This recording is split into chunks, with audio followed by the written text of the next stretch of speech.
ॐ श्री गणेशाय नमः। अथ श्री हनुमत्कवच। श्रीरामदास उवाच। एकदा सुखमासीनं शङ्करं लोकशङ्करं पप्रच्छ गिरिजाकान्तं कर्पूरधवलं शिवं। पार्वत्युवाच भगवन् देवदेवेश लोकनाथ जगत्प्रभो शोकाकुलानां लोकानां केन रक्षा भवेत् ध्रुवम्। संग्रामे संकटे घोरे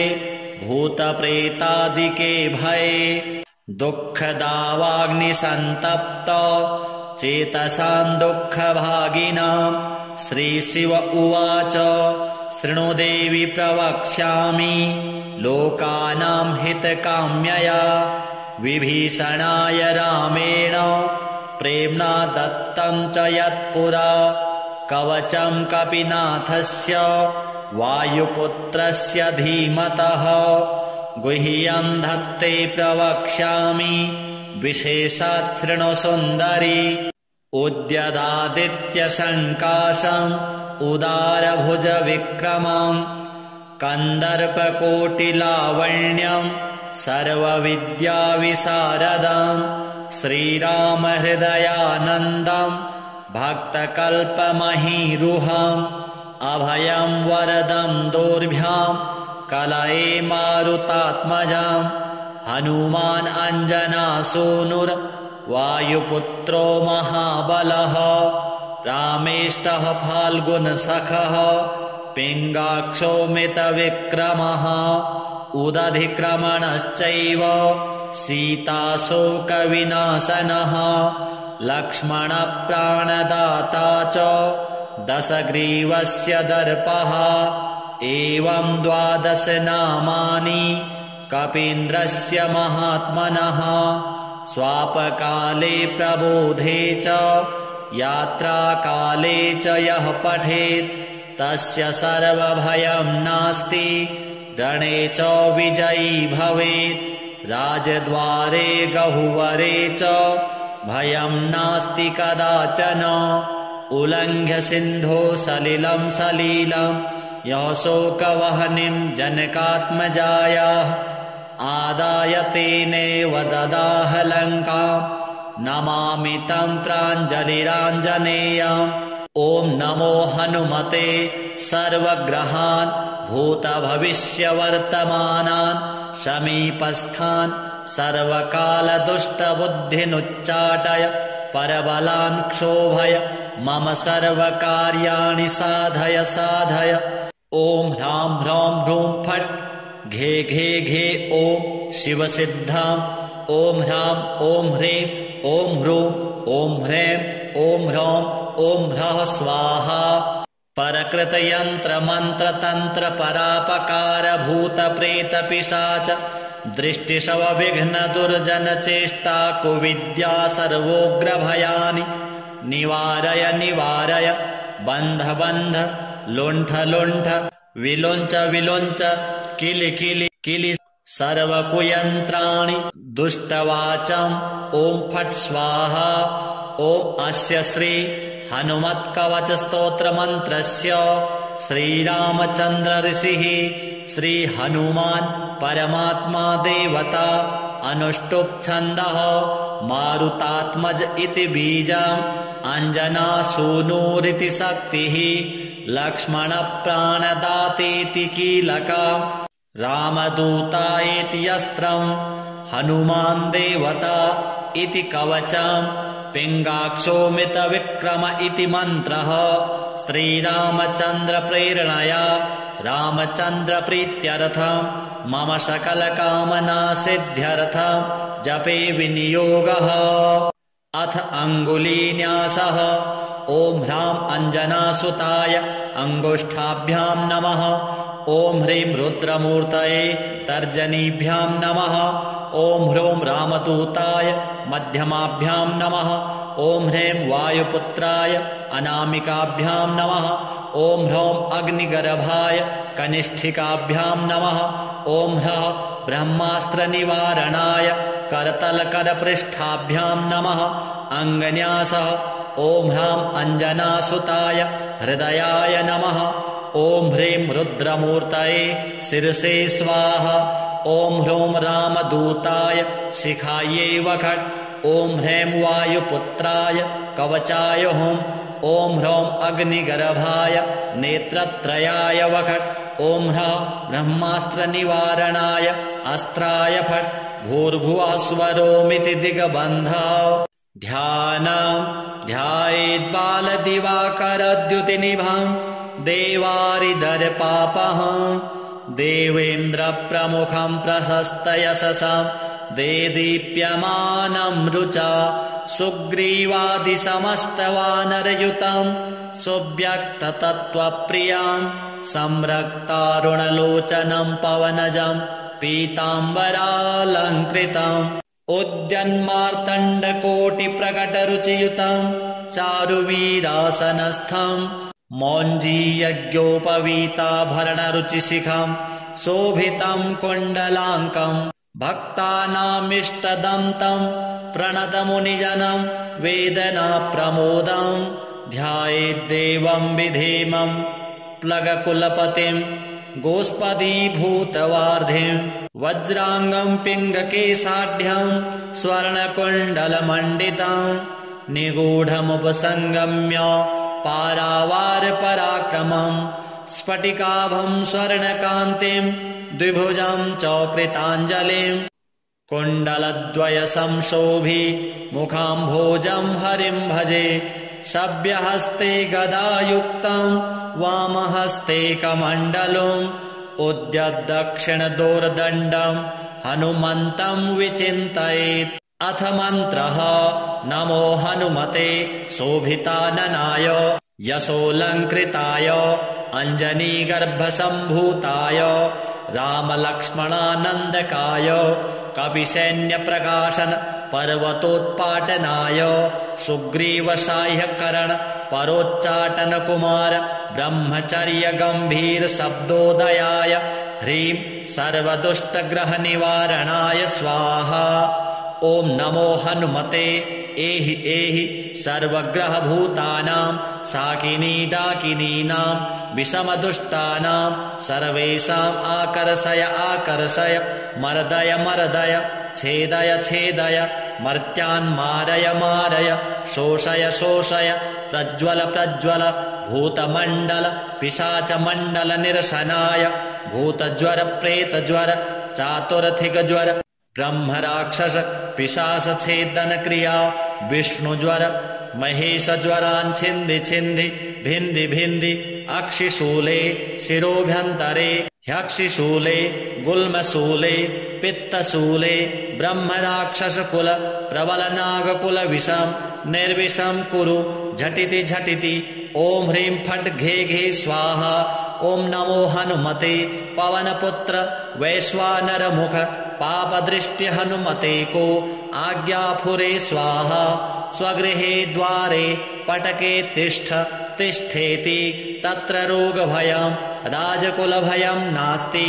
तस्योच्चारणमात्रेण सर्वे ज्वरा नश्यन्ति। ॐ ह्रां ह्रीं ह्रूं फट् घे घे स्वाहा। श्रीरामचन्द्र उवाच हनुमान् पूर्वतः पातु दक्षिणे पवनात्मजः प्रात्यां प्रतीच्यां रक्षोघ्ना पातु सागरपारगः उदीच्याम् ऊर्ध्वतः पातु केसरी प्रियनन्दनः अधस्तु विष्णुभक्तस्तु पातु मध्यं च पावनिः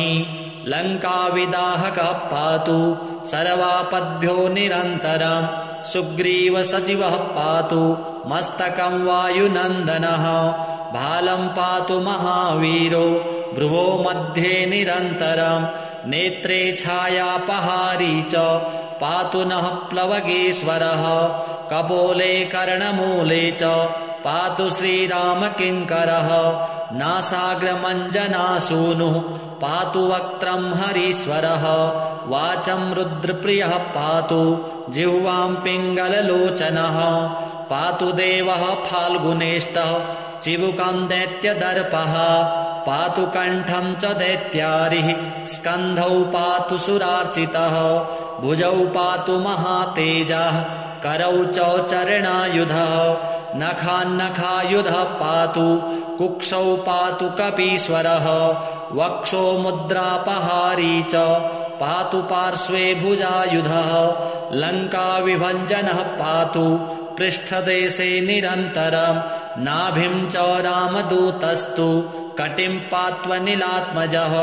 गुह्यं पातु महाप्राज्ञो लिङ्गं पातु शिवप्रियः उरु च जानुनी पातु लङ्काप्रासादभञ्जनः जङ्घे पातु कपिश्रेष्ठो गुल्फौ पातु महाबलः अचलोद्धारकः पातु पादौ भास्करसन्निभः अङ्गान्यमितसत्त्वाढ्यः पातु पादाङ्गुलीस्तथा सर्वाङ्गानि महाशूरः पातु रोमाणि चात्मवित् हनुमत्कवचं यस्तु पठेद् विद्वान् विचक्षणः स एव पुरुषश्रेष्ठो भुक्तिं मुक्तिं च विन्दति त्रिकालमेककालं वा पठेन् मासत्रयं नरः सर्वान् रिपून् क्षणान् जित्वा सपुमान् श्रियमाप्नुयात् मध्यरात्रौ जले स्थित्वा सप्तवारं पठेद् यदि क्षयापस्मारकुष्ठादि तापत्रयनिवारणम् अश्वत्थमूलेकवारे स्थित्वा पठति यः पुमान् अचलां श्रियमाप्नोति सङ्ग्रामे विजयं तथा बुद्धिर्बलं यशोधैर्यं निर्भयत्वम् अरोगताम् सुदार्ढ्यं वाक्स्फुरत्वं च हनुमत्स्मरणात् भवेत् मारणं वैरिणां सद्यः शरणं सर्वसम्पदाम् शोकस्य हरणे दक्षं वन्दे तं रणदारुणम् लिखित्वा पूजयेद्यस्तु सर्वत्र विजयी भवेत् यः करे धारयेन्नित्यं स पुमान् श्रियमाप्नुयात् स्थित्वा तु बन्धने यस्तु जपं कारयति द्विजैः तत्क्षणान् मुक्तिप्राप्नोति निगडात्तु तथैव च ईश्वर उवाच भान्विन्दोश्चरणारविन्दयुगलं कौपीनमौञ्जीधरं काञ्चीश्रेणिधरं दुकूलवसनं यज्ञोपवीताजिनं हस्ताभ्यां धृतपुस्तकं च विलसत् धारावलिं कुण्डलं यश्चालं विशिखं प्रसन्नवदनं श्रीवायुपुत्रं भजे यो वारान्निधिमल्पबल्बलमिवो लङ्घ्य प्रतापान्वितो वैदेही घनशोकतापहरणो वैकुण्ठभक्तप्रियः अक्षाद्यार्जितराक्षसेश्वर महादोषहारी रणे सोऽयं वानरपुङ्गवो वतु सदा योऽस्मान् समीरात्मजः वज्राङ्गं पिङ्गनेत्रं कनकमयलसत् कुण्डलाक्रान्तगण्डं दम्भोलिस्तम्भसारं प्रहरणसुवशी भूतरक्षोधिनाथम् उद्यल्लाङ्गूलसप्तप्रचलचलधरं भीममूर्तिं कपीन्द्रं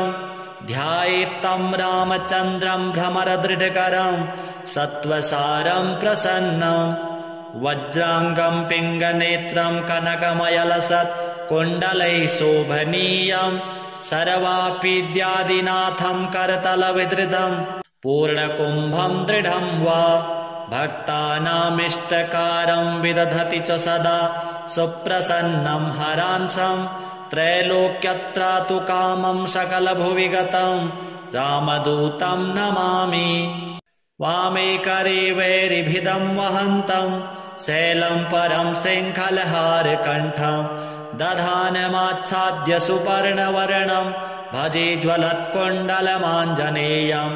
पद्मरागमणिकुण्डलत्विषा पाटलीकृतकपोलमण्डलं दिव्यदेहकदलीवनान्तरे भावयामि पवमाननन्दं यत्र यत्र रघुनाथकीर्तनं तत्र तत्र कृतमस्तकाञ्जलिं वाष्पवारि परिपूर्णलोचनं मारुतिं नमत राक्षसान्तकं मनोजवं मारुततुल्यवेगं जितेन्द्रियं बुद्धिमतां वरिष्ठं वातात्मजं वानरयोऽथ मुख्यं श्रीरामदूतं शिरसा नमामि। विवादे दिव्यकाले च द्यूते राजकुले रणे 10 वारं पठेद्रात्रौ मिताहारो जितेन्द्रियः विजयं लभते लोके मानवेषु नरेषु च भूते प्रेते महादुर्गे अरण्ये सागरसम्प्लवे सिंहव्याघ्रभये चोग्रे शरशस्त्रास्त्रपातने शृङ्खलाबन्धने चैव कारागृहनियन्त्रणे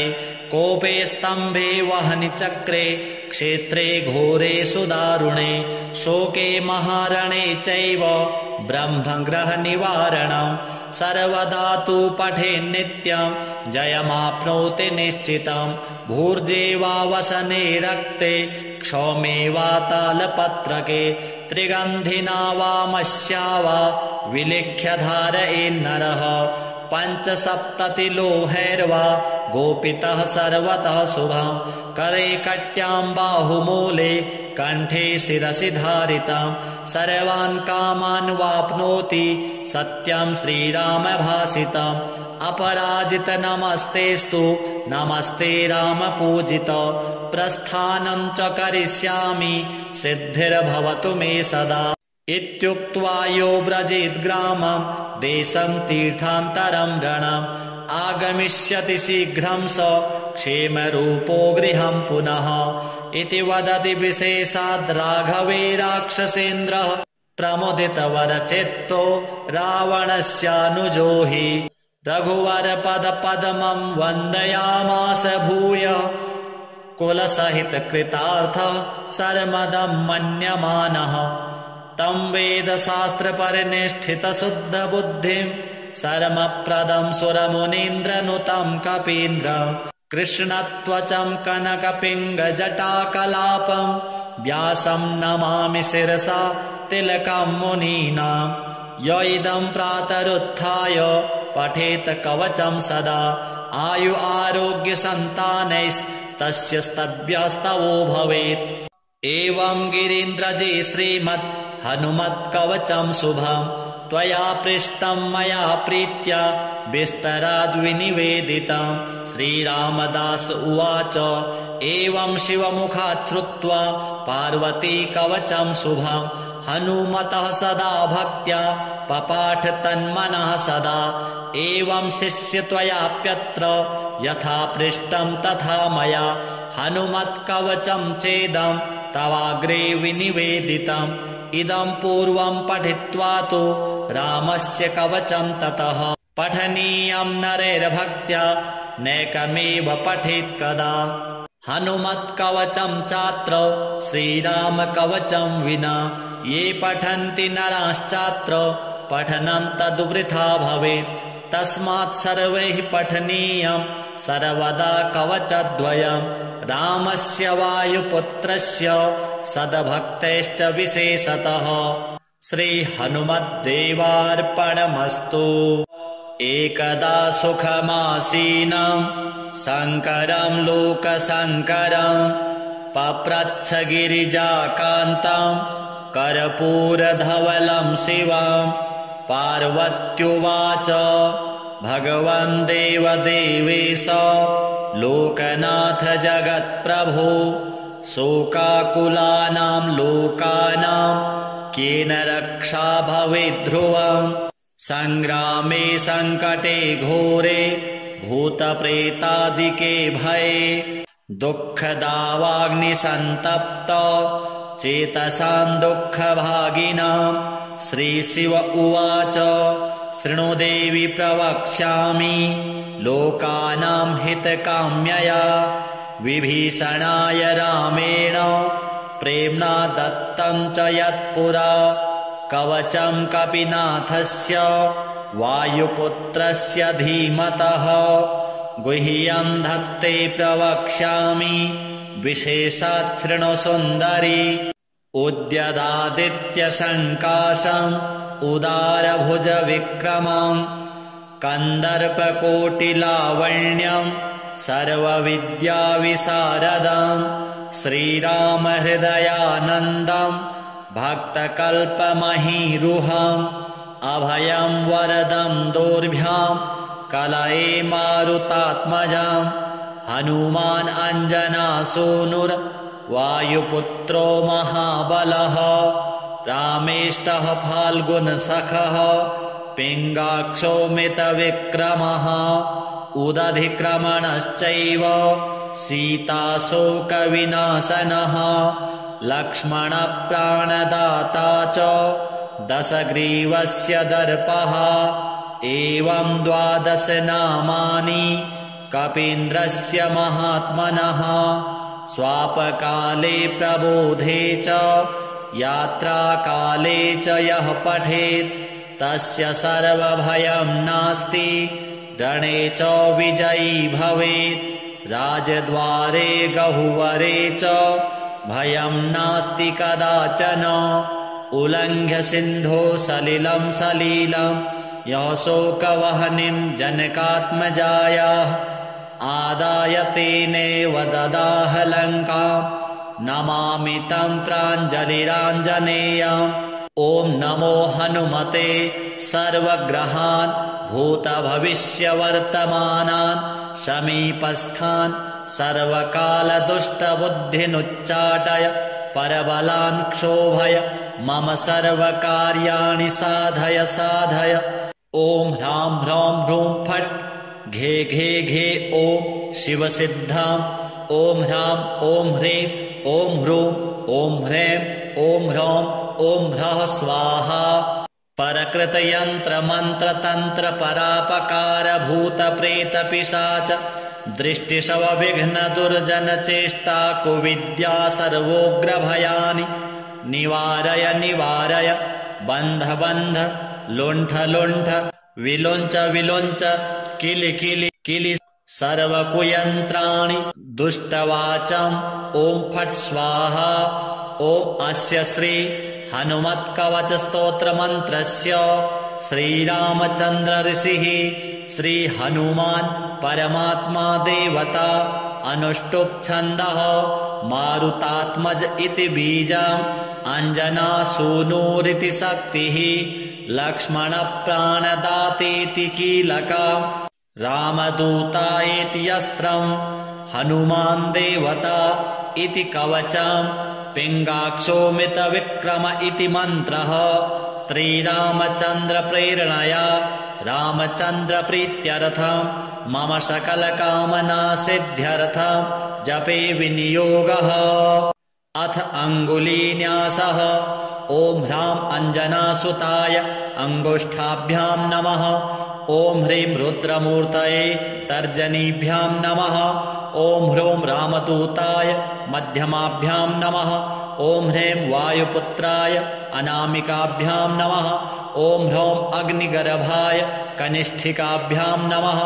ॐ ह्रः ब्रह्मास्त्रनिवारणाय करतलकरपृष्ठाभ्यां नमः अङ्गन्यासः ॐ ह्रां अञ्जनासुताय हृदयाय नमः ॐ ह्रीं रुद्रमूर्तये शिरसे स्वाहा ॐ ह्रूं रामदूताय शिखायै वखट् ॐ ह्रीं वायुपुत्राय कवचाय हुं ॐ ह्रौं अग्निगर्भाय नेत्रत्रयाय वखट् ॐ ह्रः ब्रह्मास्त्रनिवारणाय अस्त्राय फट् भूर्भुवस्वरोमिति दिग्बन्धः ध्यानं ध्यायेद्बालदिवाकरद्युतिनिभां देवारिदर्पापहं देवेन्द्रप्रमुखं प्रशस्तयशसं देदीप्यमानं रुचा सुग्रीवादिसमस्तवानरयुतं सुव्यक्ततत्त्वप्रियां संरक्तारुणलोचनं पवनजं पीताम्बरालङ्कृतम् उद्यन्मार्तण्डकोटिप्रकटरुचियुतं चारुवीरासनस्थं मौञ्जीयज्ञोपवीताभरणरुचिशिखं शोभितं कुण्डलाङ्कं भक्तानामिष्टदं तं प्रणतमुनिजनं वेदनाप्रमोदं ध्यायेद्देवं विधेमं प्लगकुलपतिं गोष्पदीभूतवार्धिं वज्रांगं पिङ्गकेशाढ्यं स्वर्णकुण्डलमण्डितं निगूढमुपसंगम्य पारावारपराक्रमं स्फटिकाभं स्वर्णकान्तिं द्विभुजं च कृताञ्जलिं कुण्डलद्वयसंशोभि मुखाम्भोजं हरिं भजे सव्यहस्ते गदायुक्तं वामहस्ते कमण्डलम् उद्यद्दक्षिणदोर्दण्डं हनुमन्तं विचिन्तयेत् अथ मन्त्रः नमो हनुमते शोभिताननाय यशोऽलङ्कृताय अञ्जनीगर्भसम्भूताय रामलक्ष्मणानन्दकाय कपिसैन्यप्रकाशन पर्वतोत्पाटनाय सुग्रीवसाह्यकरण परोच्चाटन कुमार ब्रह्मचर्य गंभीर शब्दोदयाय ह्रीं सर्वदुष्टग्रहनिवारणाय स्वाहा। ओम नमो हनुमते एहि एहि सर्वग्रहभूतानां साकिनी डाकिनीनां विषमदुष्टानां सर्वेषाम् आकर्षय आकर्षय मर्दय मर्दय छेदय छेदय मर्त्यान् मारय मारय शोषय शोषय प्रज्वल प्रज्वल भूतमण्डल पिशाचमण्डल निरसनाय भूतज्वर प्रेतज्वर चातुर्थिकज्वर ब्रह्मराक्षस पिशाच छेदन क्रिया विष्णुज्वर महेशज्वरान् छिन्दि छिन्दि भिन्दि भिन्दि अक्षिशूले शिरोभ्यन्तरे ह्यक्षिशूले गुल्मशूले पित्तशूले ब्रह्मराक्षसकुल प्रबलनागकुल विषं निर्विषं कुरु झटिति झटिति। ओम ह्रीं फट् घे घे स्वाहा। ओम नमो हनुमते पवनपुत्र वैश्वानरमुख पापदृष्टि हनुमते को आज्ञाफुरे स्वाहा। स्वगृहे द्वारे पटके तिष्ठ तिष्ठेति तत्र रोगभयं राजकुलभयं नास्ति तस्योच्चारणमात्रेण सर्वे ज्वरा नश्यन्ति। ओम ह्रां ह्रीं ह्रूं फट् घे घे स्वाहा। श्रीरामचन्द्र उवाच हनुमान् पूर्वतः पातु दक्षिणे पवनात्मजः प्रात्यां प्रतीच्यां रक्षोघ्ना पातु सागरपारगः उदीच्याम् ऊर्ध्वतः पातु केसरी प्रियनन्दनः अधस्तु विष्णुभक्तस्तु पातु मध्यं च पावनिः लङ्काविदाहकः पातु सर्वापद्भ्यो निरन्तरं सुग्रीवसचिवः पातु मस्तकं वायुनन्दनः भालं पातु महावीरो भ्रुवो मध्ये निरन्तरं नेत्रे छायापहारी च पातु नः प्लवगेश्वरः कपोले कर्णमूले च पातु श्रीरामकिङ्करः नासाग्रमञ्जनासूनुः पातु वक्त्रं हरीश्वरः वाचं रुद्रप्रियः पातु जिह्वां पिङ्गललोचनः पातु देवः फाल्गुनेष्टः चिबुकं दैत्यदर्पः पातु कण्ठं च दैत्यारिः स्कन्धौ पातु सुरार्चितः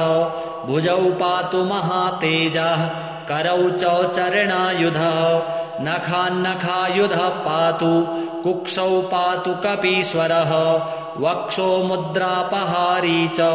पातु पार्श्वे भुजायुधः लङ्काविभञ्जनः पातु पृष्ठदेशे निरन्तरं नाभिं च रामदूतस्तु कटिं पात्वनिलात्मजः गुह्यं पातु महाप्राज्ञो लिङ्गं पातु शिवप्रियः उरु च जानुनी पातु लङ्काप्रासादभञ्जनः जङ्घे पातु कपिश्रेष्ठो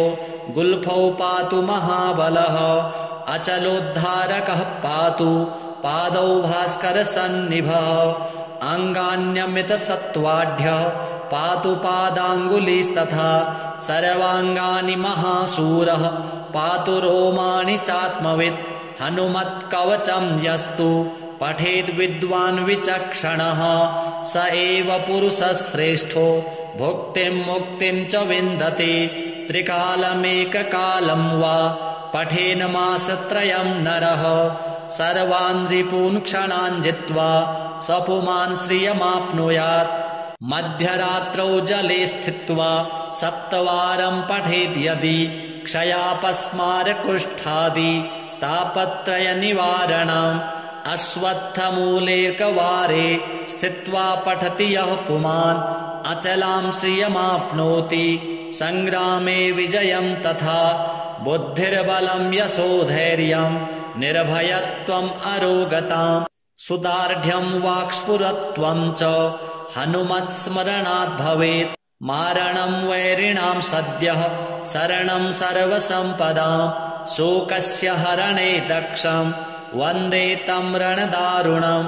लिखित्वा पूजयेद्यस्तु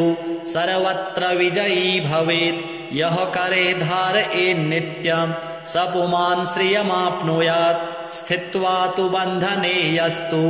जपं कारयति द्विजैः तत्क्षणान् मुक्तिप्राप्नोति निगडात्तु तथैव च ईश्वर उवाच भान्विन्दोश्चरणारविन्दयुगलं कौपीनमौञ्जीधरं काञ्चीश्रेणिधरं दुकूलवसनं यज्ञोपवीताजिनं हस्ताभ्यां धृतपुस्तकं च विलसत् धारावलिं कुण्डलं यश्चालं विशिखं प्रसन्नवदनं श्रीवायुपुत्रं भजे यो वारान्निधिमल्पबल्बलमिवो लङ्घ्य प्रतापान्वितो वैदेही घनशोकतापहरणो वैकुण्ठभक्तप्रियः अक्षाद्यार्जितराक्षसेश्वर महादोषहारी रणे सोऽयं वानरपुङ्गवोऽवतु सदा योऽस्मान् समीरात्मजः वज्राङ्गं पिङ्गनेत्रं कनकमयलसत् कुण्डलाक्रान्तगण्डं दम्भोलिस्तम्भसारं प्रहरणसुवशी भूतरक्षोधिनाथम् उद्यल्लाङ्गूलसप्तप्रचलचलधरं भीममूर्तिं कपीन्द्रं ध्यायेत्तं रामचन्द्रं भ्रमरदृढकरं सत्त्वसारं प्रसन्नं वज्राङ्गं पिङ्गनेत्रं कनकमयलसत् कुण्डलैः शोभनीयं सर्वापीड्यादिनाथं करतलविधृतं पूर्णकुम्भं दृढं वा भक्तानामिष्टकारं विदधति च सदा सुप्रसन्नं हरांसं त्रैलोक्यत्रातु कामं सकलभुवि गतं रामदूतं नमामि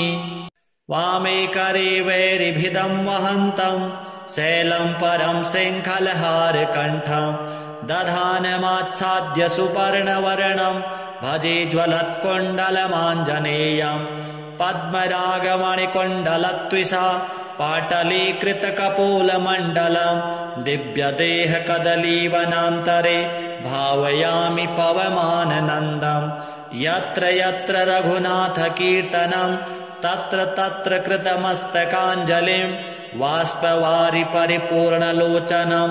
मारुतिं नमत राक्षसान्तकं मनोजवं मारुततुल्यवेगं जितेन्द्रियं बुद्धिमतां वरिष्ठं वातात्मजं वानरयोथमुख्यं श्रीरामदूतं शिरसा नमामि विवादे दिव्यकाले च द्यूते राजकुले रणे 10 वारं पठेद्रात्रौ मिताहारो जितेन्द्रियः विजयं लभते लोके मानवेषु नरेषु च भूते प्रेते महादुर्गे अरण्ये सागरसम्प्लवे सिंहव्याघ्रभये चोग्रे शरशस्त्रास्त्रपातने शृङ्खलाबन्धने चैव कारागृहनियन्त्रणे कोपे स्तम्भे वहनि चक्रे क्षेत्रे घोरे सुदारुणे शोके महारणे चैव ब्रह्मग्रहनिवारणं सर्वदा तु पठे नित्यं जयमाप्नोति निश्चितं भूर्जे वा वसने रक्ते क्षौमे वा तालपत्रके त्रिगन्धिना वा मस्या वा विलिख्य धारयेन्नरः 75 गोपितः सर्वतः शुभं करे कट्यां बाहुमूले कण्ठे शिरसि धारितं सर्वान् कामान् वाप्नोति सत्यं श्रीरामभासितम् अपराजित नमस्तेस्तु नमस्ते रामपूजित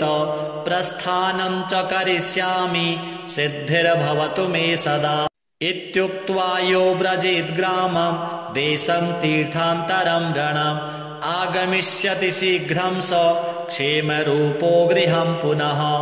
इति वदति विशेषाद् राघवे राक्षसेन्द्रः प्रमुदितवरचित्तो रावणस्यानुजो हि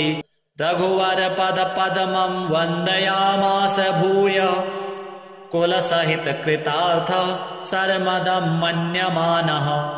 तं वेदशास्त्रपरिनिष्ठितशुद्धबुद्धिं सर्वप्रदं सुरमुनीन्द्रनुतं कपीन्द्रं कृष्णत्वचं कनकपिङ्गजटाकलापं व्यासं नमामि शिरसा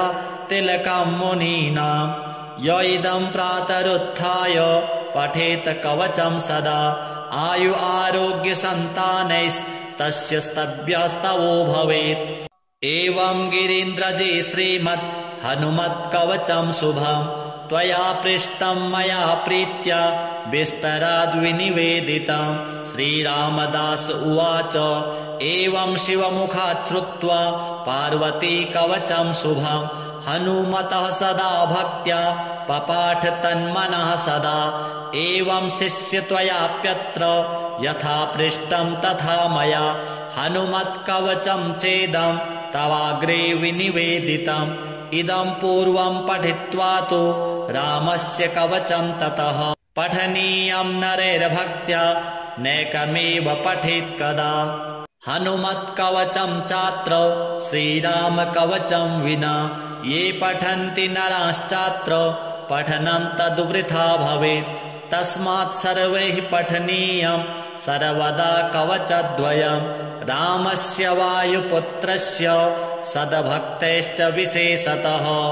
श्रीहनुमद्देवार्पणमस्तु एकदा सुखमासीनं शङ्करं लोकशङ्करं पप्रच्छ गिरिजाकान्तं कर्पूरधवलं शिवं पार्वत्युवाच भगवन् देवदेवेश लोकनाथ जगत्प्रभो शोकाकुलानां लोकानां केन रक्षा भवेद्ध्रुवं संग्रामे संकटे घोरे भूतप्रेतादिके भये दुःखदावाग्निसन्तप्त चेतसां दुःखभागिनां श्रीशिव उवाच शृणु देवि प्रवक्ष्यामि लोकानां हितकाम्यया विभीषणाय रामेण प्रेम्णा दत्तं च यत्पुरा कवचं कपिनाथस्य वायुपुत्रस्य धीमतः गुह्यं धत्ते प्रवक्ष्यामि विशेषात् शृणु सुन्दरी उद्यदादित्यसङ्काशम् उदारभुजविक्रमं कन्दर्पकोटिलावण्यं सर्वविद्याविशारदं श्रीरामहृदयानन्दं भक्तकल्पमहीरुहम्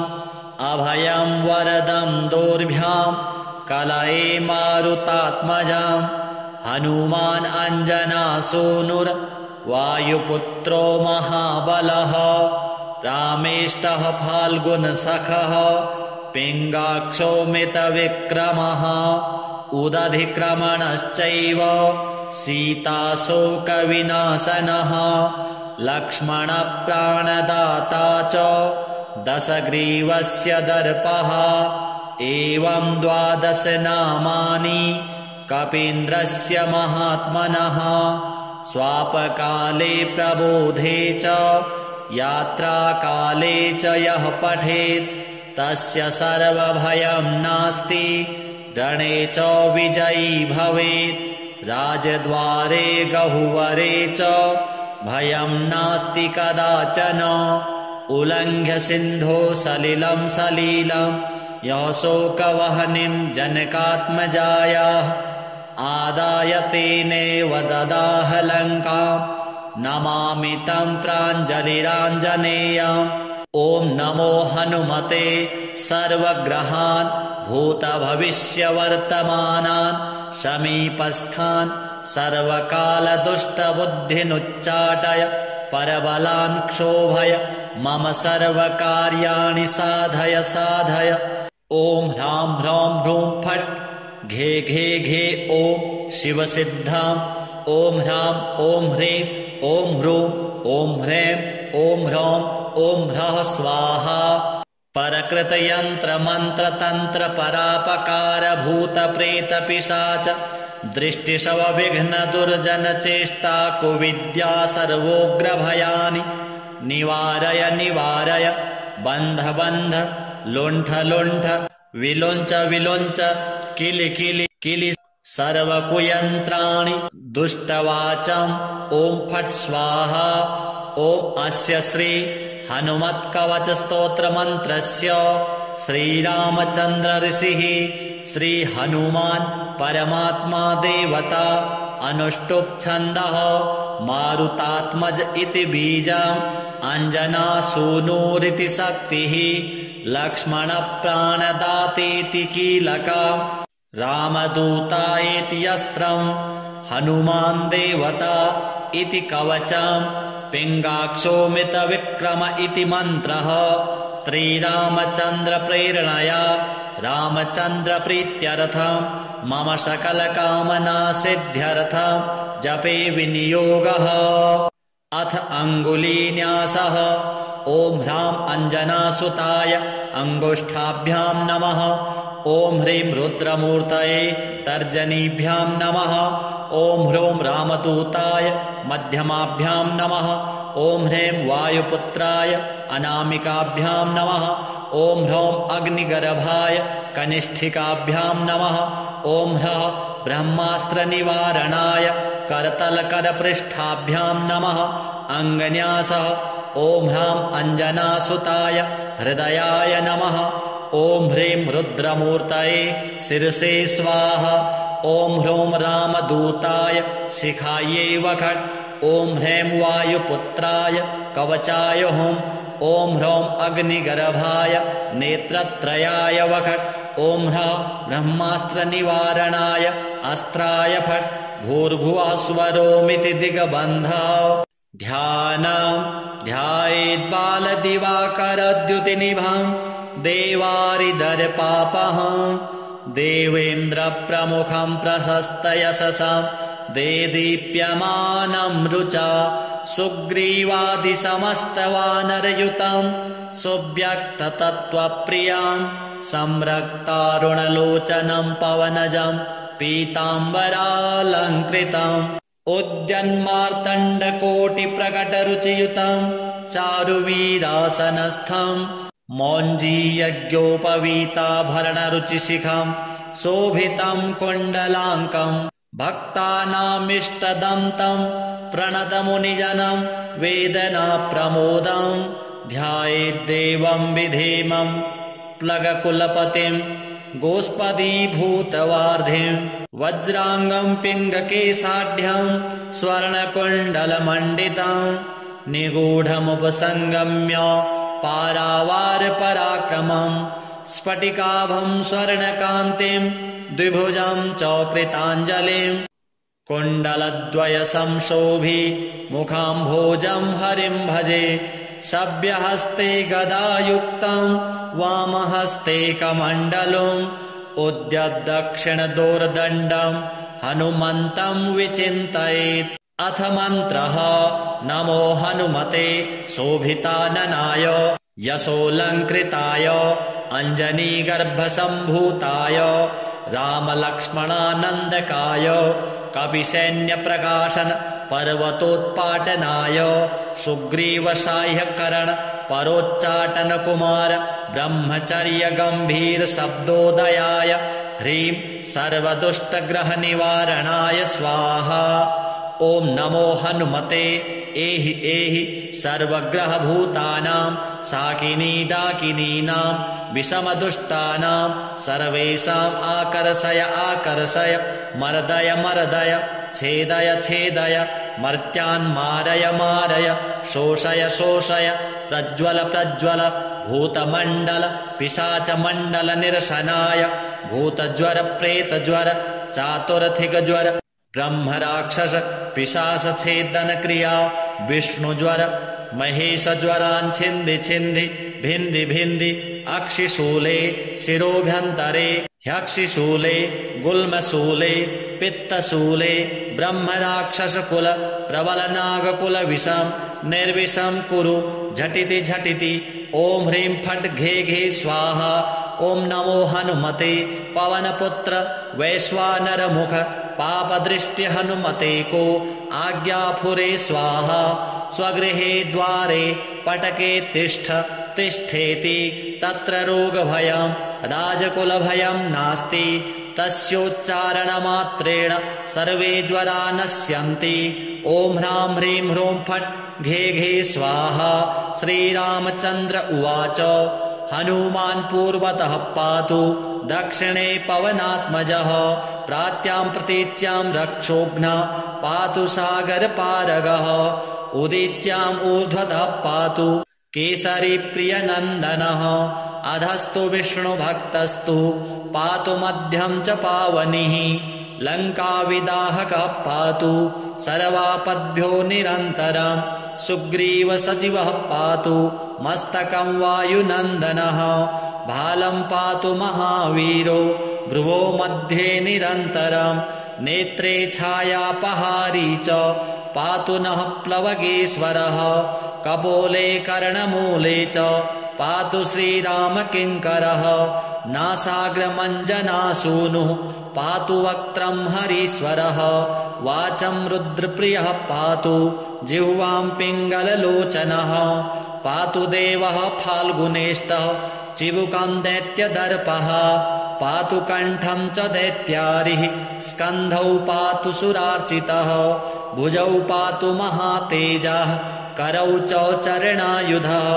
नखान्नखायुधः पातु कुक्षौ पातु कपीश्वरः वक्षो मुद्रापहारी च पातु पार्श्वे भुजायुधः लङ्काविभञ्जनः पातु पृष्ठदेशे निरन्तरं नाभिं च रामदूतस्तु कटिं पात्वनिलात्मजः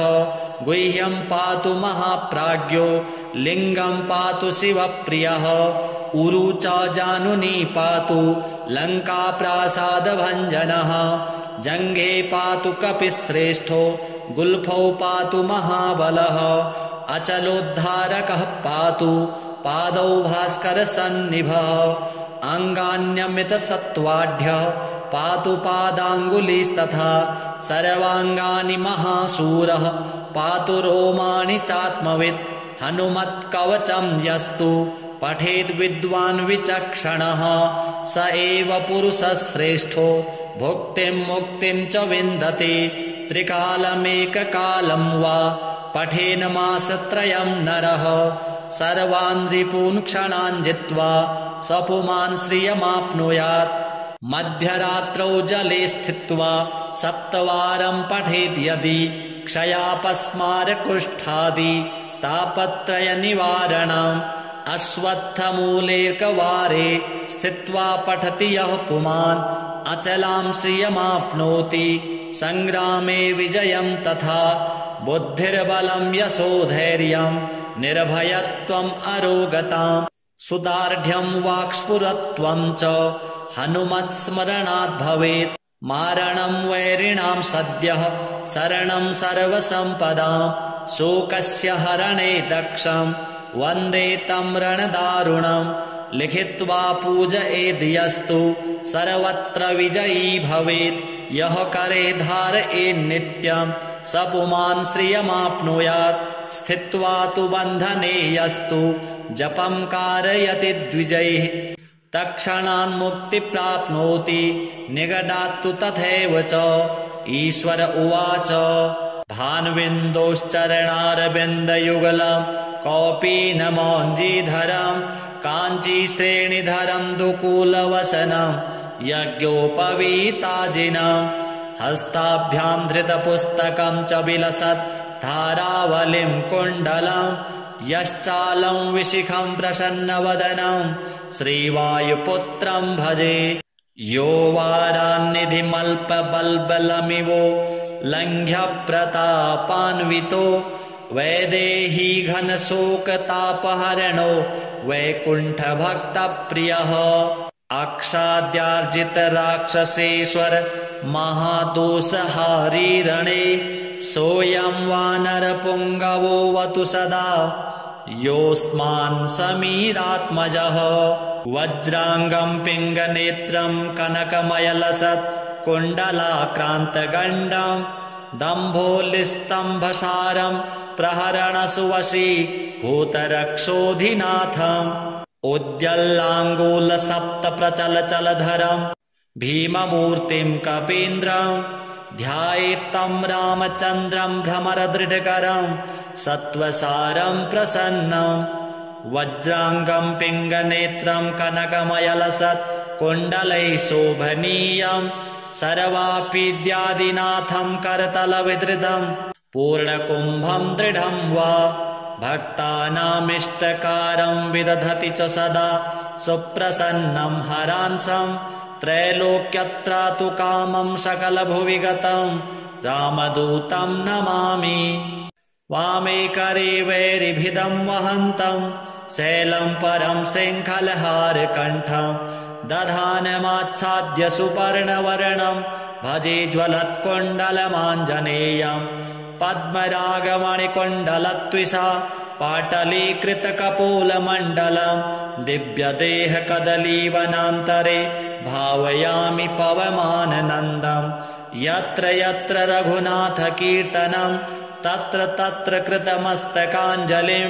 वाष्पवारि परिपूर्णलोचनं मारुतिं नमत राक्षसान्तकं मनोजवं मारुततुल्यवेगं जितेन्द्रियं बुद्धिमतां वरिष्ठं वातात्मजं वानरयोथमुख्यं श्रीरामदूतं शिरसा नमामि विवादे दिव्यकाले च द्यूते राजकुले रणे 10 वारं पठेद्रात्रौ मिताहारो जितेन्द्रियः विजयं लभते लोके मानवेषु नरेषु च भूते प्रेते महादुर्गे अरण्ये सागरसम्प्लवे सिंहव्याघ्रभये चोग्रे सरशस्त्रास्त्रपातने शृङ्खलाबन्धने चैव कारागृहनियन्त्रणे कोपे स्तम्भे वहनि चक्रे क्षेत्रे घोरे सुदारुणे शोके महारणे चैव ब्रह्मग्रहनिवारणं सर्वदा तु पठे नित्यं जयमाप्नोति निश्चितं भूर्जे वा वसने रक्ते क्षौमे वा तालपत्रके त्रिगन्धिना वा मस्या वा विलिख्य धारयेन्नरः 75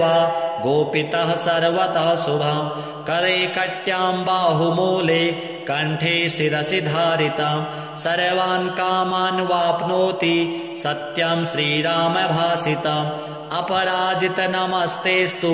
नमस्ते रामपूजित प्रस्थानं च करिष्यामि सिद्धिर्भवतु मे सदा इत्युक्त्वा यो व्रजेत् ग्रामं देशं तीर्थान्तरं रणम् आगमिष्यति शीघ्रं स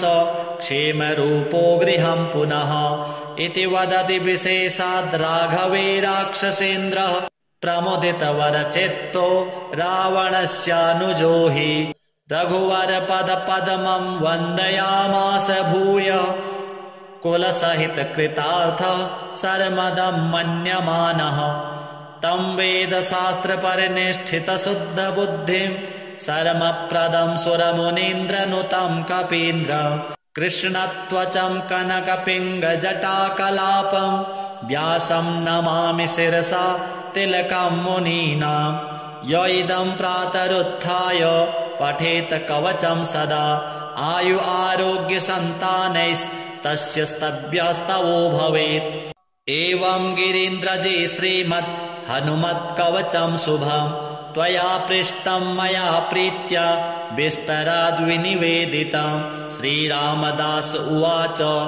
एवं शिवमुखात् श्रुत्वा पार्वती कवचं शुभं हनुमतः सदा भक्त्या पपाठ तन्मनः सदा एवं शिष्य त्वयाप्यत्र यथा पृष्टं तथा मया हनुमत्कवचं चेदं तवाग्रे विनिवेदितं इदं पूर्वं पठित्वा तु रामस्य कवचं ततः पठनीयं नरैर्भक्त्या नैकमेव पठेत् कदा हनुमत्कवचं चात्र श्रीरामकवचं विना ये पठन्ति नराश्चात्र पठनं तद्वृथा भवेत् तस्मात् सर्वैः पठनीयं सर्वदा कवचद्वयं रामस्य वायुपुत्रस्य सद्भक्तैश्च विशेषतः श्रीहनुमद्देवार्पणमस्तु। एकदा सुखमासीनं शङ्करं लोकशङ्करं पप्रच्छ गिरिजाकान्तं कर्पूरधवलं शिवं पार्वत्युवाच भगवन् देवदेवेश लोकनाथ जगत्प्रभो शोकाकुलानां लोकानां केन रक्षा भवेत् ध्रुवम् संग्रामे संकटे घोरे भूतप्रेतादिके भये दुःखदावाग्निसन्तप्त चेतसां दुःखभागिनां श्रीशिव उवाच शृणु देवि प्रवक्ष्यामि लोकानां हितकाम्यया विभीषणाय रामेण प्रेम्णा दत्तं च यत्पुरा कवचं कपिनाथस्य वायुपुत्रस्य धीमतः गुह्यं धत्ते प्रवक्ष्यामि विशेषात् शृणु सुन्दरी उद्यदादित्यसङ्काशम् उदारभुजविक्रमं कन्दर्पकोटिलावण्यं सर्वविद्याविशारदं श्रीरामहृदयानन्दं भक्तकल्पमहीरुहम् अभयं वरदं दोर्भ्यां कलये मारुतात्मजं हनुमान् अञ्जनासूनुर्वायुपुत्रो महाबलः रामेष्टः फाल्गुनसखः पिङ्गाक्षो मितविक्रमः उदधिक्रमणश्चैव सीताशोकविनाशनः लक्ष्मणप्राणदाता च दशग्रीवस्य दर्पः एवं 12 नामानि कपीन्द्रस्य महात्मनः स्वापकाले प्रबोधे च यात्राकाले च यः पठेत् तस्य सर्वभयं नास्ति रणे च विजयी भवेत् राजद्वारे गहुवरे च भयं नास्ति कदाचन उल्लङ्घ्य सिन्धो सलिलं सलीलं यः शोकवह्निं जनकात्मजायाः आदाय तेनैव ददाह लङ्कां नमामि तं प्राञ्जलिराञ्जनेयम् ॐ नमो हनुमते सर्वग्रहान् भूतभविष्यवर्तमानान् समीपस्थान् सर्वकालदुष्टबुद्धिनुच्चाटय परबलान् क्षोभय मम सर्वकार्याणि साधय साधय ॐ ह्रां ह्रौं ह्रूं फट् घे घे घे ॐ शिवसिद्धाम् ॐ ह्रां ॐ ह्रीं ॐ ह्रूं ॐ ह्रैं ॐ ह्रौं ॐ ह्रः स्वाहा परकृतयन्त्रमन्त्रतन्त्र परापकार भूतप्रेतपिशाच दृष्टिशवविघ्नदुर्जनचेष्टा कुविद्या सर्वोग्रभयानि निवारय निवारय बन्ध बन्ध लुण्ठ लुण्ठ विलुञ्च विलुञ्च किलि किलि किलि सर्वकुयन्त्राणि दुष्टवाचम् ॐ फट् स्वाहा ॐ अस्य श्री हनुमत्कवच स्तोत्रमन्त्रस्य श्रीरामचन्द्र ऋषिः श्री हनुमान् परमात्मा देवता अनुष्टुप् छन्दः मारुतात्मज इति बीजम् अञ्जनासूनुरिति शक्तिः लक्ष्मणप्राणदातेति कीलकम् रामदूता इति अस्त्रम् हनुमान् देवता इति कवचम् पिङ्गाक्षोमितविक्रम इति मन्त्रः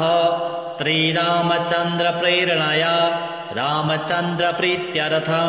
मम सकलकामना सिद्ध्यर्थं जपे विनियोगः अथ अङ्गुलीन्यासः ॐ ह्रां अञ्जनासुताय अङ्गुष्ठाभ्यां नमः। ॐ ह्रीं रुद्रमूर्तये तर्जनीभ्यां नमः। ॐ ह्रूं रामदूताय मध्यमाभ्यां नमः। ॐ ह्रीं वायुपुत्राय अनामिकाभ्यां नमः। ॐ ह्रौं अग्निगर्भाय कनिष्ठिकाभ्यां नमः। ॐ ह्रः ब्रह्मास्त्रनिवारणाय करतलकरपृष्ठाभ्यां नमः। अङ्गन्यासः ॐ ह्रां अञ्जनासुताय हृदयाय नमः। ॐ ह्रीं रुद्रमूर्तये शिरसे स्वाहा। ॐ ह्रूं रामदूताय शिखायै वखट्। ॐ ह्रीं वायुपुत्राय कवचाय हुं। ॐ ह्रौं अग्निगर्भाय नेत्रत्रयाय वखट्। ॐ ह्रः ब्रह्मास्त्रनिवारणाय अस्त्राय फट्। भूर्भुवः स्वरोमिति दिग्बन्धः। ध्यानं ध्यायेद्बालदिवाकरद्युतिनिभां देवारिदर्पापहं। देवेन्द्रप्रमुखं प्रशस्तयशसां देदीप्यमानं रुचा। सुग्रीवादिसमस्तवानरयुतं सुव्यक्ततत्त्वप्रियां संरक्तारुणलोचनं पवनजं पीताम्बरालङ्कृतम्। उद्यन्मार्तण्डकोटिप्रकटरुचियुतं चारुवीरासनस्थं मौञ्जीयज्ञोपवीताभरणरुचिशिखं शोभितं कुण्डलाङ्कं। भक्तानामिष्टदन्तं प्रणतमुनिजनं वेदनाप्रमोदं। ध्यायेद्देवं विधेमं प्लगकुलपतिं गोष्पदीभूतवार्धिं। वज्राङ्गं पिङ्गकेशाढ्यं स्वर्णकुण्डलमण्डितं निगूढमुपसङ्गम्य पारावारपराक्रमं। स्फटिकाभं स्वर्णकान्तिं द्विभुजं च कृताञ्जलिं। कुण्डलद्वयसंशोभि मुखाम्भोजं हरिं भजे। सव्यहस्ते गदायुक्तं वामहस्ते कमण्डलम्। उद्यद्दक्षिणदोर्दण्डं हनुमन्तं विचिन्तयेत्। अथ मन्त्रः नमो हनुमते शोभिताननाय यशोऽलङ्कृताय अञ्जनीगर्भसम्भूताय रामलक्ष्मणानन्दकाय कपिसैन्यप्रकाशन पर्वतोत्पाटनाय सुग्रीवसाह्यकरण परोच्चाटनकुमार ब्रह्मचर्य गम्भीर शब्दोदयाय ह्रीं सर्वदुष्टग्रहनिवारणाय स्वाहा। ॐ नमो हनुमते एहि एहि सर्वग्रहभूतानां साकिनी डाकिनीनां विषमदुष्टानां सर्वेषाम् आकर्षय आकर्षय मर्दय मर्दय छेदय छेदय मर्त्यान् मारय मारय शोषय शोषय प्रज्वल प्रज्वल भूतमण्डल पिशाचमण्डल निरसनाय भूतज्वर प्रेतज्वर चातुर्थिकज्वर ब्रह्मराक्षस पिशाचछेदन क्रिया विष्णुज्वर महेशज्वरान् छिन्दि छिन्दि भिन्दि भिन्दि अक्षिशूले शिरोभ्यन्तरे ह्यक्षिशूले गुल्मशूले पित्तशूले ब्रह्मराक्षसकुल प्रबलनागकुल विषं निर्विषं कुरु झटिति झटिति। ॐ ह्रीं फट् घे घे स्वाहा। ॐ नमो हनुमते पवनपुत्र वैश्वानरमुख पापदृष्टि हनुमते को आज्ञाफुरे स्वाहा। स्वगृहे द्वारे पटके तिष्ठ तिष्ठेति तत्र रोगभयं राजकुलभयं नास्ति तस्योच्चारणमात्रेण सर्वे ज्वरा नश्यन्ति। ॐ ह्रां ह्रीं ह्रूं फट् घे घे स्वाहा। श्रीरामचन्द्र उवाच हनुमान् पूर्वतः पातु दक्षिणे पवनात्मजः प्रात्यां प्रतीच्यां रक्षोघ्नः पातु सागरपारगः उदीच्याम् ऊर्ध्वतः पातु केसरी प्रियनन्दनः अधस्तु विष्णुभक्तस्तु पातु मध्यं च पावनिः लङ्काविदाहकः पातु सर्वापद्भ्यो निरन्तरं सुग्रीवसचिवः पातु मस्तकं वायुनन्दनः भालं पातु महावीरो भ्रुवो मध्ये निरन्तरं नेत्रे छायापहारी च पातु नः प्लवगेश्वरः कपोले कर्णमूले च पातु श्रीरामकिङ्करः नासाग्रमञ्जनासूनुः पातु वक्त्रं हरीश्वरः वाचं रुद्रप्रियः पातु जिह्वां पिङ्गललोचनः पातु देवः फाल्गुनेष्टः चिबुकं दैत्यदर्पः पातु कण्ठं च दैत्यारिः स्कन्धौ पातु सुरार्चितः भुजौ पातु महातेजः करौ च चरणायुधः नखान्नखायुधः पातु कुक्षौ पातु कपीश्वरः वक्षो मुद्रापहारी च पातु पार्श्वे भुजायुधः लङ्काविभञ्जनः पातु पृष्ठदेशे निरन्तरं नाभिं च रामदूतस्तु कटिं पात्वनिलात्मजः गुह्यं पातु महाप्राज्ञो लिङ्गं पातु शिवप्रियः उरु च जानुनी पातु लङ्काप्रासादभञ्जनः जङ्घे पातु कपिश्रेष्ठो गुल्फौ पातु महाबलः अचलोद्धारकः पातु पादौ भास्करसन्निभः अङ्गान्यमितसत्त्वाढ्यः पातु पादाङ्गुलीस्तथा सर्वाङ्गानि महाशूरः पातु रोमाणि चात्मवित् हनुमत्कवचं यस्तु पठेद् विद्वान् विचक्षणः स एव पुरुषश्रेष्ठो भुक्तिं मुक्तिं च विन्दते त्रिकालमेककालं वा पठेन मासत्रयं नरः सर्वान् रिपून् क्षणान् जित्वा स्वपुमान् श्रियमाप्नुयात् मध्यरात्रौ जले स्थित्वा सप्तवारं पठेद् यदि क्षयापस्मारकुष्ठादि तापत्रयनिवारणम्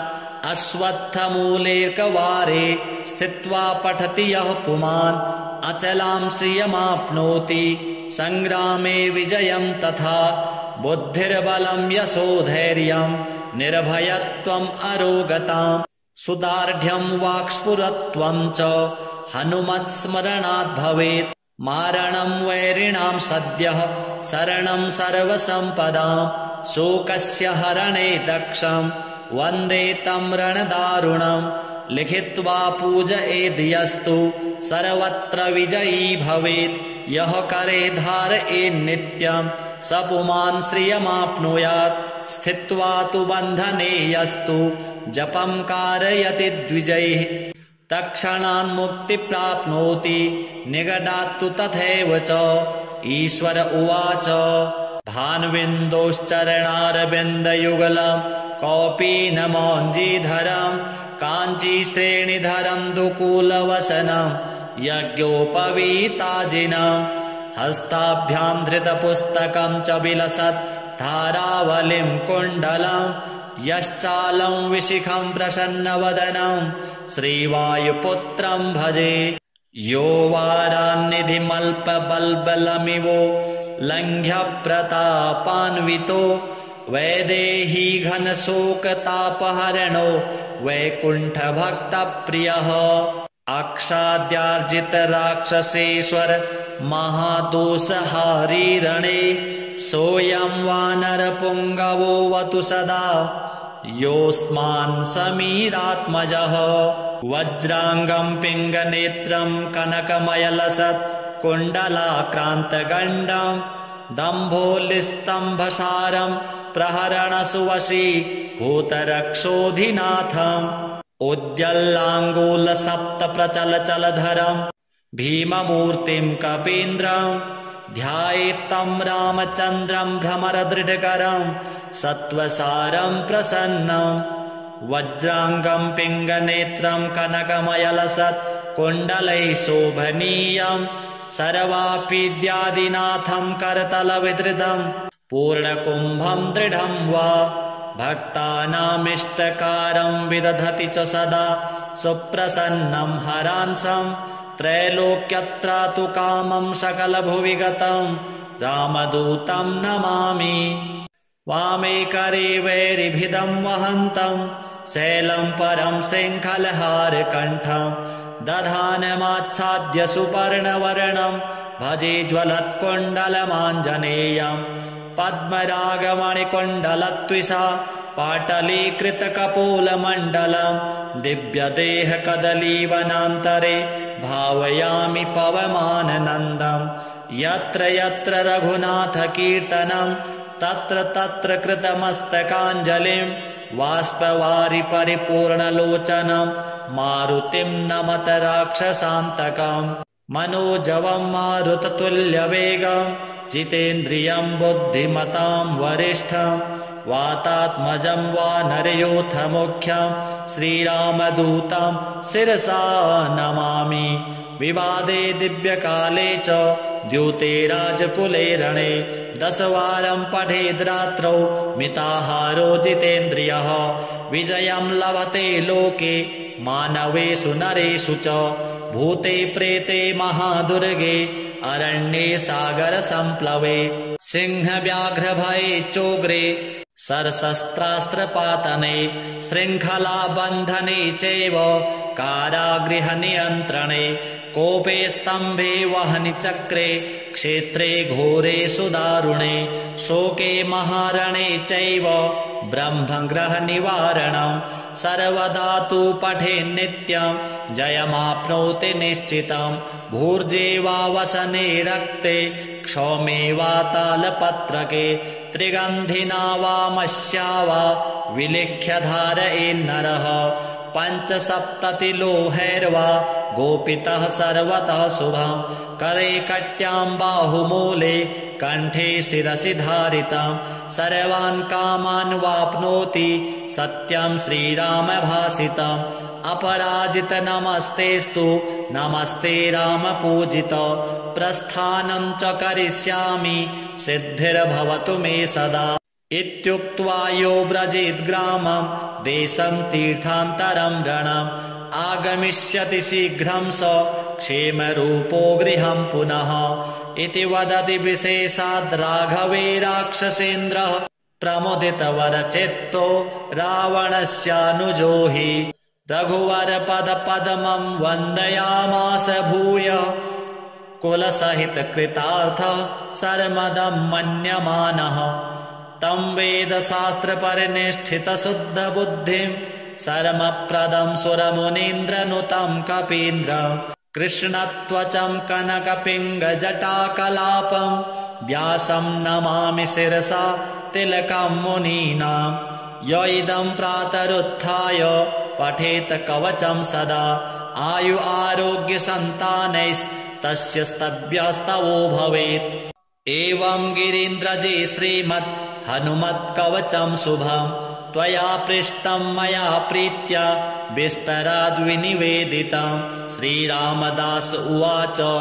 एवं शिवमुखात् श्रुत्वा पार्वती कवचं शुभं हनुमतः सदा भक्त्या पपाठ तन्मनः सदा एवं शिष्य त्वयाप्यत्र यथा पृष्टं तथा मया हनुमत्कवचं चेदं तवाग्रे विनिवेदितम् इदं पूर्वं पठित्वा तु रामस्य कवचं ततः पठनीयं नरैर्भक्त्या नैकमेव पठेत् कदा हनुमत्कवचं चात्र श्रीरामकवचं विना ये पठन्ति नराश्चात्र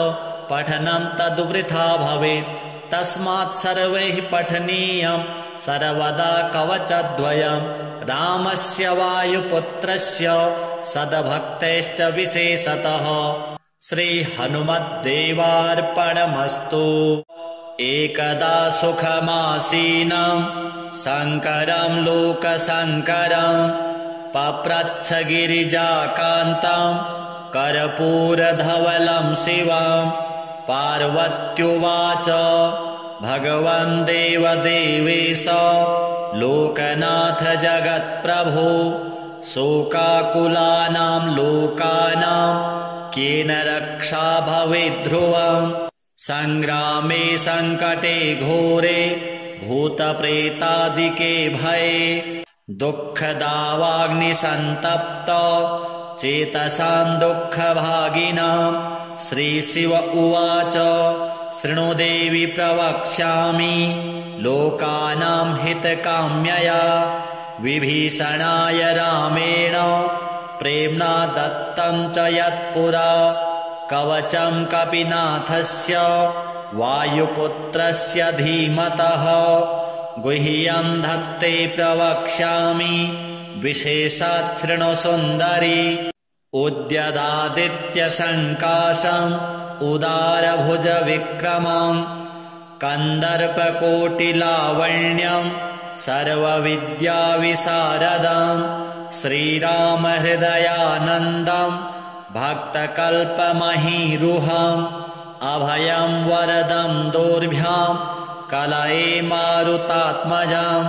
हनुमान् अञ्जनासूनुर्वायुपुत्रो महाबलः रामेष्टः फाल्गुनसखः पिङ्गाक्षो मितविक्रमः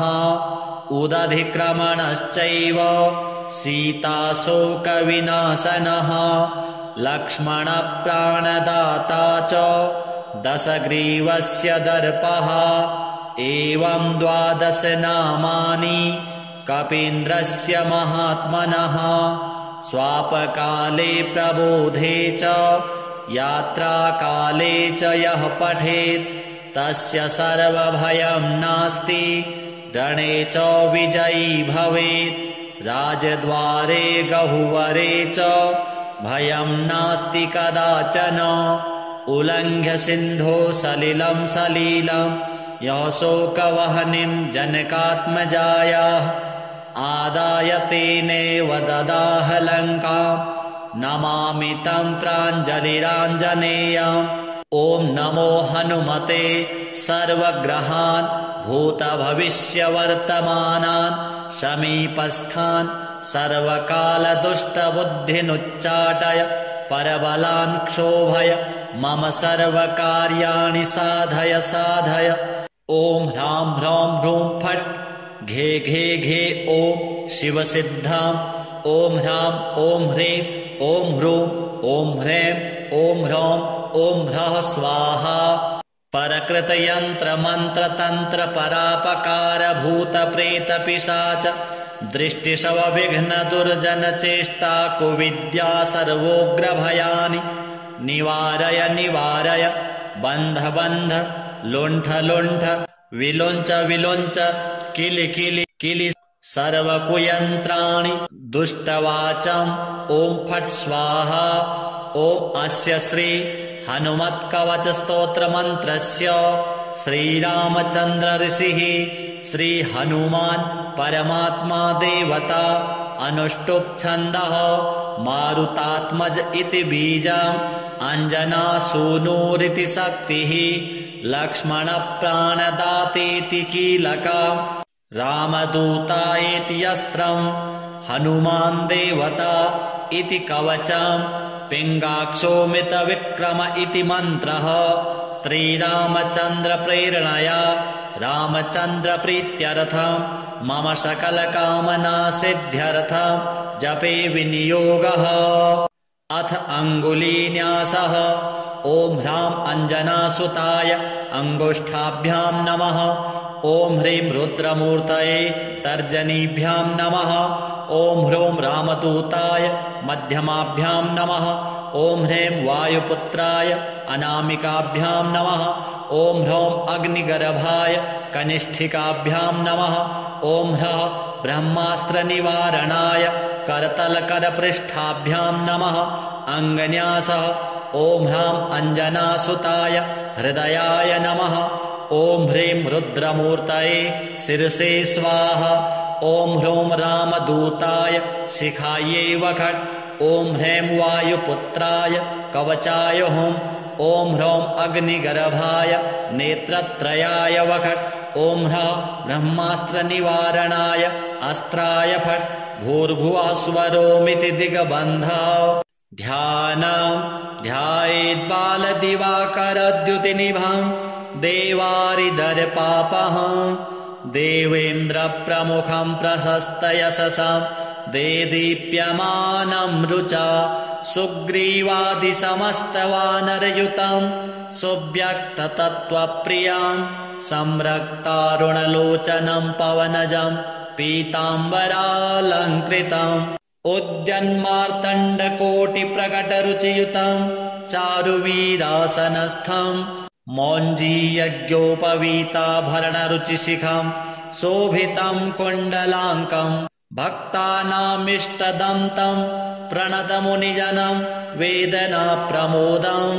ध्यायेद्देवं विधेमं प्लगकुलपतिं गोष्पदीभूतवार्धिं वज्राङ्गं पिङ्गकेशाढ्यं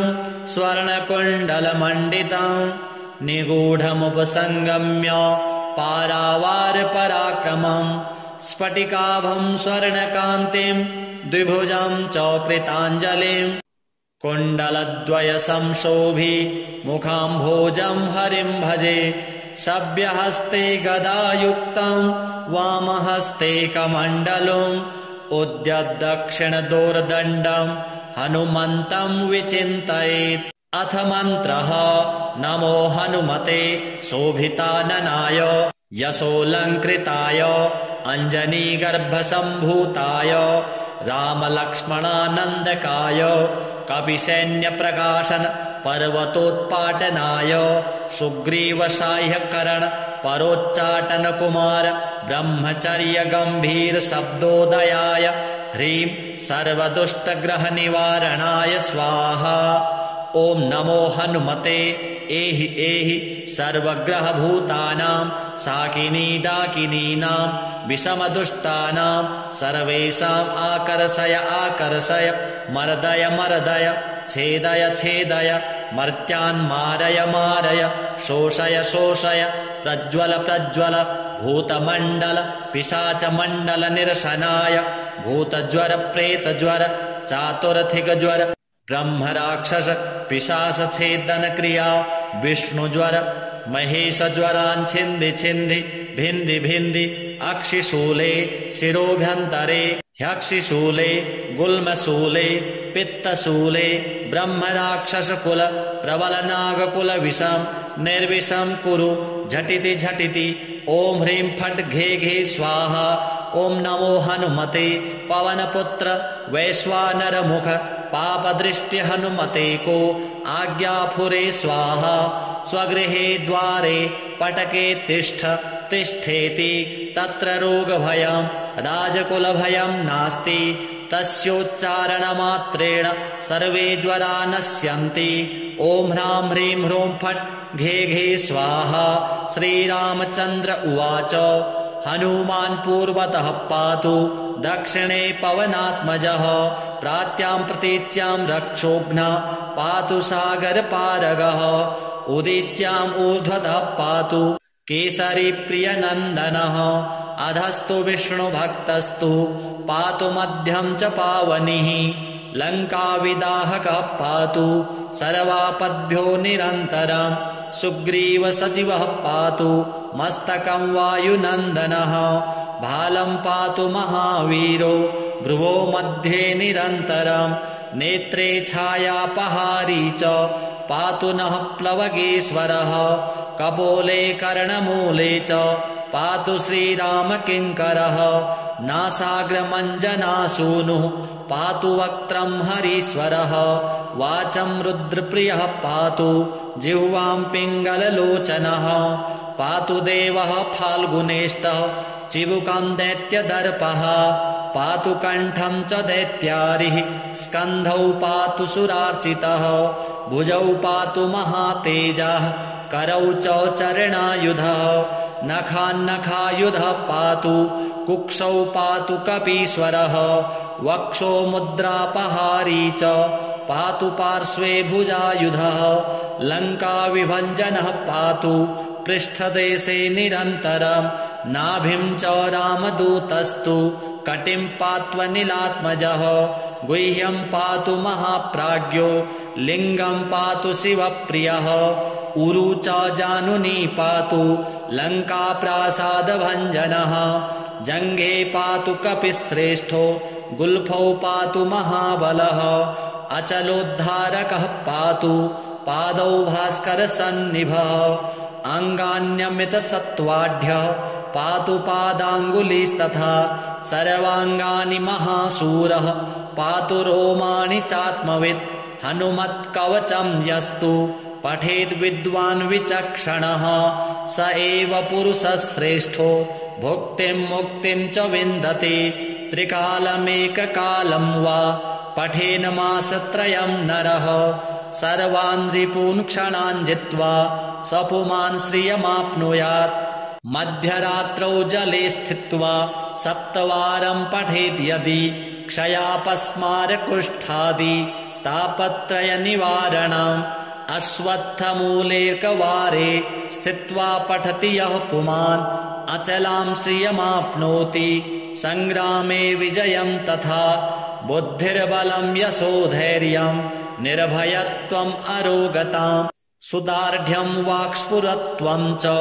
हनुमत्स्मरणात् भवेत् मारणं वैरिणां सद्यः शरणं सर्वसम्पदाम् शोकस्य हरणे दक्षं वन्दे तं रणदारुणं लिखित्वा पूजयेद्यस्तु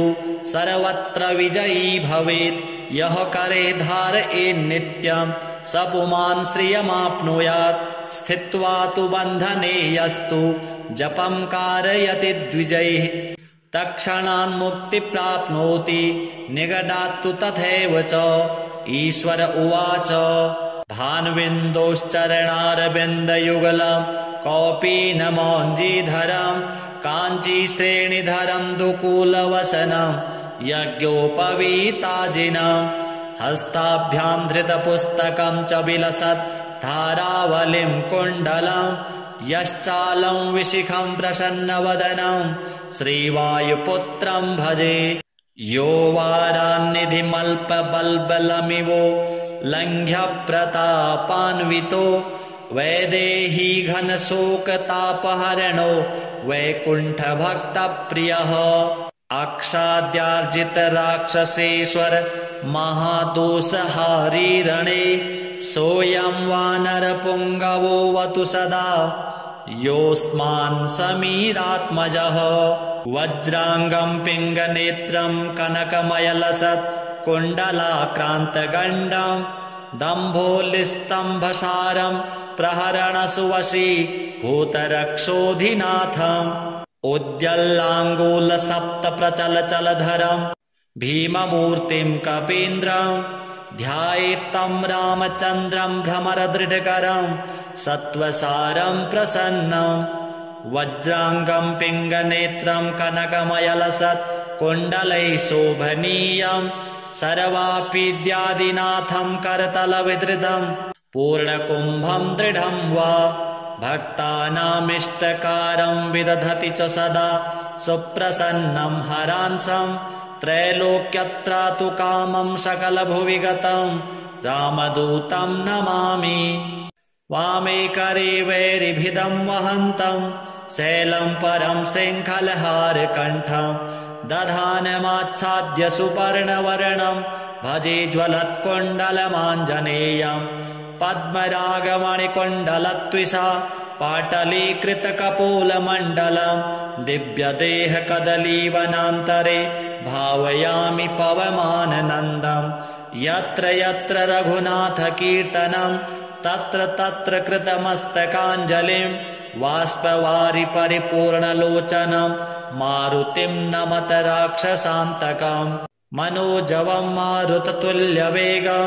जितेन्द्रियं बुद्धिमतां वरिष्ठं वातात्मजं वानरयोथमुख्यं श्रीरामदूतं शिरसा नमामि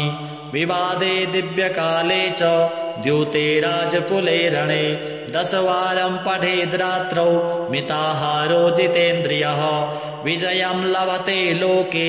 मानवेषु नरेषु च भूते प्रेते महादुर्गे अरण्ये सागरसम्प्लवे सिंहव्याघ्रभये चोग्रे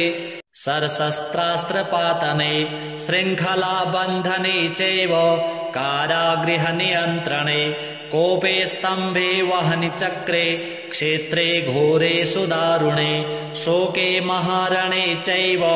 ब्रह्मग्रहनिवारणं सर्वदा तु पठे नित्यं जयमाप्नोति निश्चितं भूर्जे वा वसने रक्ते